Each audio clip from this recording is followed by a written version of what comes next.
Hello. Hello, everyone, and welcome back to the Drive Away with Baz and Jen. That wonderful noise you just heard was Jen, and I'm Baz, and we just got out of seeing No Other Choice, which was No Choice, directed by Park Chan-wook. Can I just be bold off the bat and say I think that might be top 3 of the year for me? already. I think so. Oh, does Top that count 5. as 25? Yes, this is 25. Okay. If that's counting as 25. Okay, maybe top 5. I don't know. I have to think about it. But holy shit, dude. That was a fantastic viewing experience, I personally think. My friend Sophia, shout out to Sophia if you're listening to the pod. Sophia's not listening to the pod. I'll send her this one. And that would be my number 6 this year. And she texted me the other day when she saw it. She said, Park Chan-wook, more like Park Chan-goat. And you know what? I think I have to agree. This is only my 3rd movie of his that I've seen, and I have like 7 more in my watch list. But like, he's doing shit that no one else out here is doing, quite frankly. And honestly, I'm so down for it. I just have to ask the question off the bat immediately. What's the deal with the mustache, you think? Oh, like him. Because when he's employed, he has a mustache. When he's unemployed and doing depraved shit, he doesn't have a mustache. And then he gets the mustache back when he has the new job. I wonder if it's just like more of a professional thing for like the culture. Maybe. I don't know personally. I was hyper fixating on his mustache the whole time. I'm curious. I wonder if Google has an answer. Yeah, this movie rocked. This movie was gas. Like, and what a fantastic premise, too. Yeah. Like, when I saw the one trailer for this, I thought that, like, he was like, excuse me, I'm dying. I don't have any money. I guess I'm going to be like a hitman for hire now. Or like a criminal. And like but no, he's just killing the other guys who would be competing against him for the job he wants. And he goes to that as his first option. Like, it's not anything like no. It's not even that. He makes a fake paper company. Yeah. To put a job ad out so that way someone that would be in his position. So that way when the people apply to it, he can see who his competition is, and he goes through their resumes and grades them based on his top 5 who he thinks are going to be the most competitive to him. And then he puts his own resume up to it and then goes through the top 5. He thinks number 5, okay, no, I'm better than him. Number 4, oh, I'm better than him. Number 3, he was comparing his own resume. Yes. Number 3, I think I'm better. You know what? I might not be better than him. And now he has his 3 targets. And those are the 3 guys he's going at. I shouldn't even say targets because this guy is so bad at killing people. But it's also like, he's so good at disposing bodies. Yes, my God. One of the most fucked up... No, my car's right here. I'm going to move back, babe. One of the most fucked up things I've ever seen in a fucking movie. Oh my God. The third guy? No. Oh, the second guy. The second one. He has like a greenhouse. He has like a bonsai hobby. So he's like binding trees with wires to bend them into shape. He loves trees. Fucking disposes of a body with the bonsai wire, fucking curling it into a little fucking ball. It's fucking horrific. Disgusting, absolutely. And then he puts it in a sack, buries it in the ground. I just realized... And plants a tree on top of it. I just realized that was foreshadowed early on. Yeah, when he broke the tree. When the tree broke? Yeah, he broke a bonsai tree early on, and then immediately he's like, okay, I have to go kill people, I guess. He broke the tree, and then, and that was it was either before or after he got fired, but he broke the tree, and that was like, oh, fuck, even my hobby's broken. Fuck this. I can't do this anymore. And then he goes out and tries to kill a guy. Also, shout out to Miri, his wife. That's the character's name. I couldn't get a handle on her. I didn't know what her vibe was. Well, I'm also... I think like, I don't know that she knows. I think she knows. I think and covered it up for the son. Well, she said, like, if you're gonna do anything bad, like, she knows. Yeah. Or maybe she knows and she doesn't want to admit it. She got a cunty bob. Yeah. And, like, that's the bob of knowing something. She objectively, at some point, she says, like, you know, if you're gonna do something bad, then, you know, do it or what. Like, make sure it gets done. Yeah, make sure it gets done. So she knows. She's aware. This movie is so smart and so layered. I want to analyze this like I would something back when I was in college. I was going to say. I want to pour over this for all the themes and everything. Because, like, just with everything and how the characters relate to one another and, like, the symbolism of the toothache or the cavity, I guess, more than a toothache. Guilt. And, like, how that eats at him and eats at him and eats at him until he finally fucking rips it out. And it fucking buries a guy alive. with his head, I'll cover you. Buries a guy up to his head. And this guy, he purposefully got him fucking wasted. Extremely drunk. And then, so that he passes out. And then he fucking buries him up to his head. Shoves, what the fuck was it? What was that? Some pink substance that maybe looked like raw meat. Maybe it was actually a pig. Maybe he did actually bury a pig or something. Because that was the cover up. After he buried the second guy in the ground behind his own house, by the way. Yeah, ridiculous. Bury it anywhere else, my guy. The son saw him with the body in the trying greenhouse. to cut up the body and not being able to do it. And so when the wife goes to investigate, she's like, oh no, it was just a pig. He must have cut up like... a pig for fertilizer. A pig for fertilizer for the trees. And there's things like... There's a line, I'm going to be quoting it verbatim because I don't remember exactly. But like, the son gets almost arrested for stealing phones to try and sell to make money. So that way they can try to keep the house. And... they wind up burying all the phones that he stole, and he's like, "Are the like roots of the trees gonna grow like over the phones?" And the dad says something like, "Yeah, like the plants will grow if they're like the plants will grow from shit and filth, basically." Yeah. And which fantastic line. I'm so sorry I butchered it. But. And so the wife says to the son that it's a pig that he buried, but it's actually the second guy. So then with the third guy, he kills him, like wraps his head in plastic wrap, so that way he chokes and dies while he's throwing up. It's fucking disgusting. And then makes it seem like he drank himself to death in his house. But also, I've gone so long, I haven't talked about my favorite scene in the movie yet. My favorite scene in the movie is when he goes to kill the first guy with the music blaring. Yeah. He tries to shoot the first guy he's gonna kill. He's about to shoot him, but then the wife sees the wife of the first and guy goes in, and the first guy had the same award that our main character has. The Pulp Award. So he picks up the Pulp Man of the Year award, and she like sneaks up behind our main character and is like about to club him in the back of the head, but then he starts screaming things at the guy he's about to shoot, and it's the same shit his wife is telling to him at home. So it's like, it's almost like he's putting all of his own insecurities and his own, you know, self-loathing and everything onto this guy he's about to kill, and then she clubs him in the back of the head, and then there's like a three-way scramble, and meanwhile and there's this screaming song over a fucking record playing in the background. And this guy,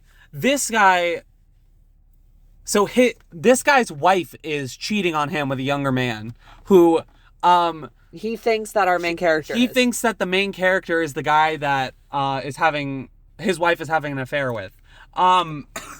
So he doesn't understand like why Mansu, our main character, is coming to kill him. He just thinks that he's coming to kill him because he's sleeping with his wife. Which this movie's fucking funny too. It's hilarious, but it's also so tense and stressful. I also, weird thing too of why the fuck are the kids and the dogs the same name except 1 and 2? Well, I imagine that the 1 in their names was like a cute little suffix, and then they're like, oh haha, what if in English it's 1, so what if we had 2 for the dogs? I guess. Sure. It was like probably because obviously the kids came first, so I imagine they named the dogs after when they realized that they had 1 in their names and thought it would be funny. But yeah, and also just like the ending of it is also so fucking bleak. And like that's another fantastic thing about this, where like he gets his job back, but he has none of the whole crux of him losing his job in the first place is that he wouldn't rat out other employees to fire. So like, cause the people who bought his company wanted him to give a list of people to fire. And he was like, no, I'm stand by my fellow workers. I'm not doing it. And the job he gets in the end, he is the only worker in a factory of automated robots. Oh. So he gets the job that he wants, but he's the only person in there. They're not allowed to have the lights on. He, just walks around alone surveying machines all day. And he has... He wound up having to literally kill other humans to do that. Yeah. Holy shit, man. Like, I was gonna say, I hadn't really thought about it like that until right now, but I was like, I feel like he didn't get enough Nope, never mind. This is... as we're talking about the system, here, like, pitted him against people who should have been like his comrades. Yeah. Not to be a communist on the podcast. Yeah, and he even fucking likes the third guy. Like they even become friends in the moments before he fucking kills him. Like they're laughing, they're having drinks together, they're hanging out. The other guy offers him a job and he accepts it. And then he's so remorseful. Yeah. Oh man. It's just like layers on layers on layers. And I fear that like we just got out of the movie however many minutes ago this is into the 12 podcast. minutes 12 and 2 minutes seconds. Ago. And I'm just like, I don't have the wherewithal to process every single little thing right now. Yeah. But also the line of like, the bugs are eating it alive that the kid says. Reference, I mean, because the dad told a story about, how he saw this beautiful tree, but like there were ladybugs on it that were just eating it alive. And just, I don't even know where to take that, but like... She says it finally once the family's all happy and back together and they have money and he's got a job again. And so they're picture perfect on the outside, but the rot of the wife knowing that her husband murdered 3 people, the husband having murdered 3 people, the son knowing his father... The tree of the family is growing from filth. Yes, the tree of the family that they planted is growing from the fucking bonsai-bound body curled up in a ball in the fucking yard. And for what? She got a cunty bob at the end. She got a cunty bob. Also, like, the girl, probably neurodivergent. Yeah. Yeah, she doesn't talk. She only mimics words other people have said, so she reiterates all the fucking negative fighting that the mom and dad are doing. And then, the whole thing is that she's supposed to be like this cello prodigy, but the parents have never heard her play ever until the very fucking end of the movie. The dad doesn't get to, the mom gets to hear her play. Because the dad's off at work. Mom gets to hear her play, and it's only after, like, she's sent inside from playing outside near the tree where the fucking body's buried underneath it, she finally plays, and we get to, and it's this, like, mournful ass fucking contemplative piece. And, like, you know what? In a fucked up way, too, the audience of the movie is almost rooting for Mansu to, like, succeed and kill... Or I don't even think it's not rooting. You're objectively rooting for it. You want him to succeed in all these fucked up things he's doing, which also means you're part of the system. You're an accomplice, yeah. That's fucking everything over. Like, it's just... It's masterful. Like, it's... Wow. Yeah. Wow. I'm running out of things to say, and I think I had the same problem with Sentimental Value when we saw it, where I'm just like, there are so many things here that I could talk about, but I don't even know where to begin. Yeah. No, I won't say that yet. Oh, what? No, you keep talking. Or are you going to say your number one? No, it doesn't top Sentimental Value. Oh, okay. But we are doing the first Drive Away Revisited episode. We're rewatching Sentimental Value. That's on Sunday. Because we have been obsessed with it and want to talk about it some more. after Girl's with so more confusing. reflection. So. But it's just like, it's such a fascinating watch with like, and the thing I liked about it too is that there are numerous allegations of cheating going around within the main family, but they never actually cheat on each other. They both think the other one is, and that gives them their personal excuse to be a bad spouse. But like, they're both so committed to the other that like they're going through all of these things to make sure that their family and their relationship and their marriage is okay.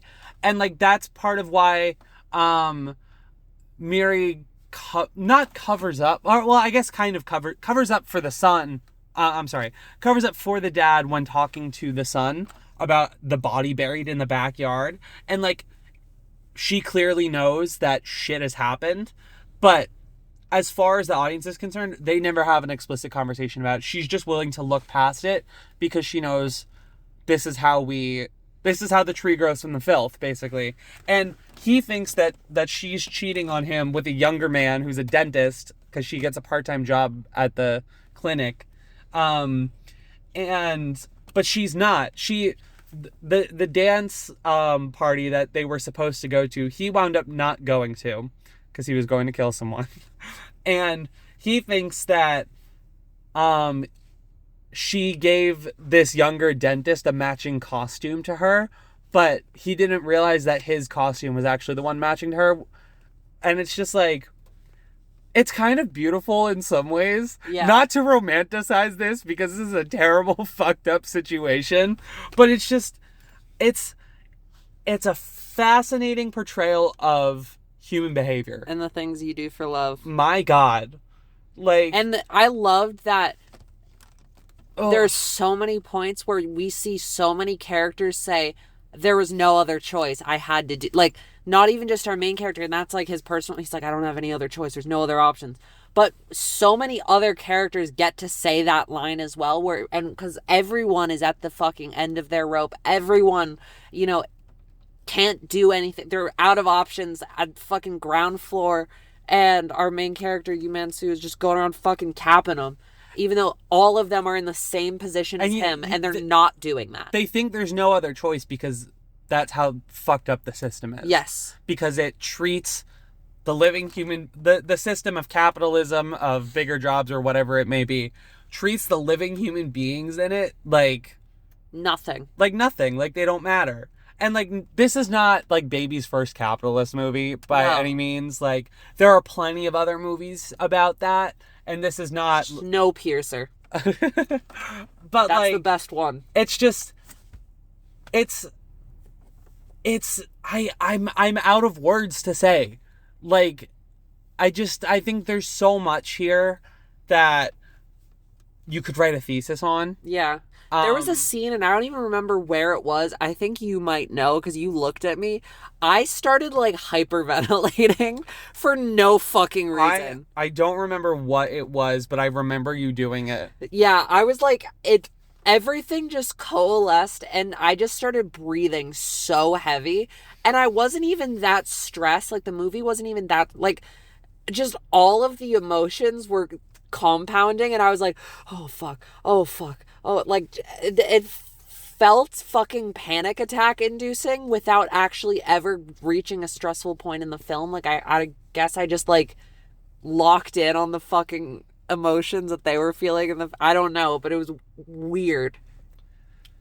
Yeah, that's my take. Wow. What a good film. Like, fantastic. My take is that it's my number 3. It's my number 3. Maybe number 4 of 25. Yeah. So Baz, what is your Letterboxd rating? It seems pretty obvious, but I'm gonna hit this one with the 5 stars and a like. There's I shan't be bold to say that it's in my top 50 all time, because then that would mean I don't know if I liked it more than Oldboy. Oh boy, Oldboy. Because Oldboy was in my top 50, but it got bumped out. But but yeah, it's 5 stars, man. I a lot of folks I've seen are giving it 4.5, and I'm sure like once I get through the rest of Park Chan-wook's filmography that who knows where it will wind up, but like for now, I'm happy to give that 5 stars. It's my number 3 of 2025. And if this somehow doesn't get an Oscar nom for Best International Feature, fuck the Academy. I don't care. Kill them all. Yeah, but it can't beat Sentimental Value. No. I want the nom. Okay. I want the nomination. Sentimental Value Supremacy. I give it. This is a good question. 5 stars, Buki. I kind of want to give it 5 stars. I feel like I should. You should. Okay, I give it 5 stars. Okay, bye. Bye.